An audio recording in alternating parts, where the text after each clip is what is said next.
Welcome back to part 3, everybody, for my Intro to 3ds Max 2019 series. And this video is going to be called How to Make a Box So Much More Than a Box.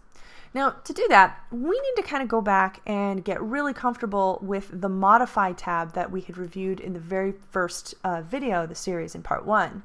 Now, we're pretty good with the Create tab, where under a series of standard primitives, we can choose a primitive, click and drag it, and it will create a new primitive, which gives meaning to the Create tab. But I don't want more primitives, more boxes, more spheres. I want to take what I've already edited, or what I've already created, and give it some life.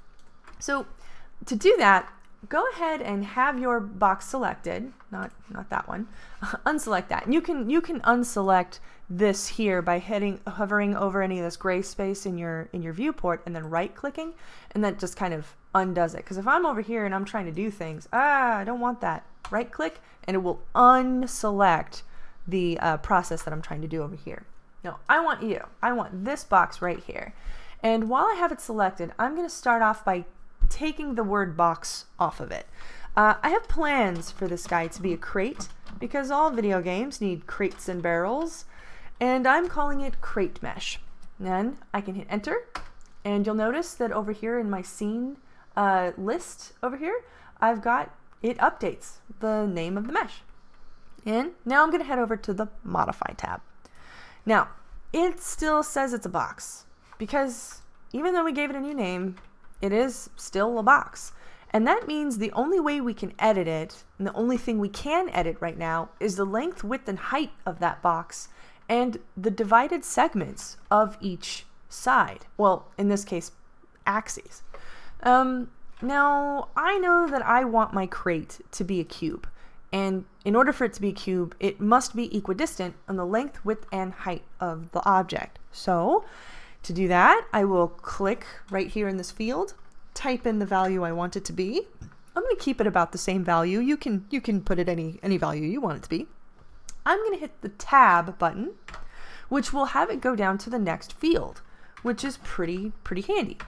You don't have to hit Tab. You can type in the number you want and then hit Enter, and it will still update. You might even notice that the value updated in real time in my viewport. So now, this is technically, by definition, a cube. It is 28 units by 28 units by 28 units on all sides. Now, what do segments do? Segments is the number of divisions that each axis will have. And in the length, let's just click this little arrow right here. I'm going to click up 1, so it turns into 2. It divides it by 2 by giving it an edge loop all the way around.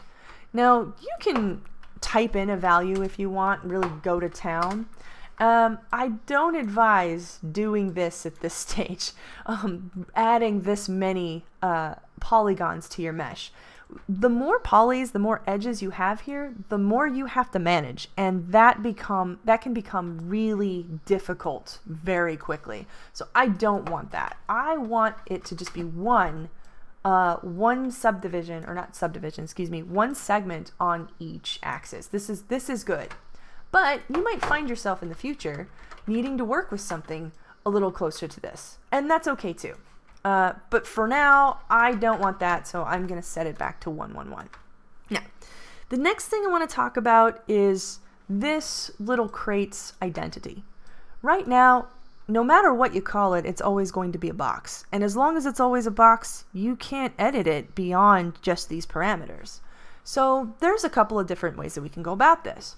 The first thing I want to show you is the differences between Max and Maya, in that Maya is very history-based. You make changes, and then you can go back in that history at any point if you had made a certain error, if you wanted to go back to something you had done to your mesh.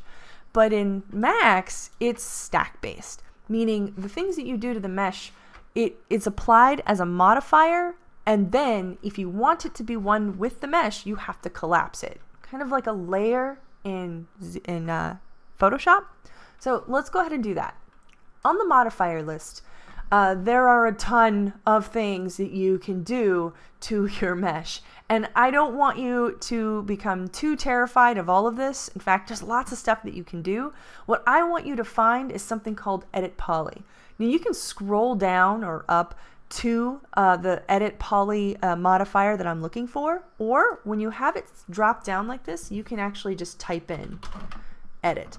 Now, you kind of have to be quick because the input only lasts a few seconds. So if you're not a quick typer, or that kind of makes you a little nervous, gives you a little anxiety, don't worry about that. You can just go ahead and scroll on down. Now, I typed in edit, which brought me to the first thing titled edit on the whole modifier list, and then there's edit mesh. There's also edit normals, edit patch, and edit poly. I prefer edit poly. You can use edit mesh if you'd like to, but there are some features that are missing in edit mesh that I miss in edit poly. So that's what I'm going to select. I want edit poly. And now that I have this here, I've got some features here that I can do. I can now select the faces if I have the face selection or the polygon selection clicked here.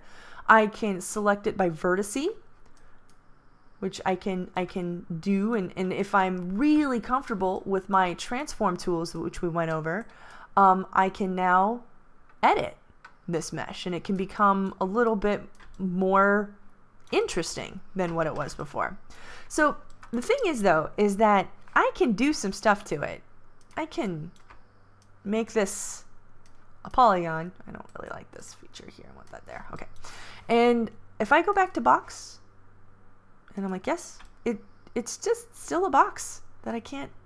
Okay, well, that's nice, but I want this all to just be one. I don't need the box section of this and the editable poly to be separate like this. I can collapse all of them, and now it is just an editable poly. So that's a lot cleaner, a lot less for me to manage. So you could do that. Now I'm Control-Zing and going all the way back, because while this is one way to do this, I actually want to show you a faster way. So back in the very beginning, when our box is just a box, and I want to make it so much more than that, I can right click on this box and click on and head on down to Convert To, and now I've got Convert to Editable Poly, which will basically skip all of those steps for me.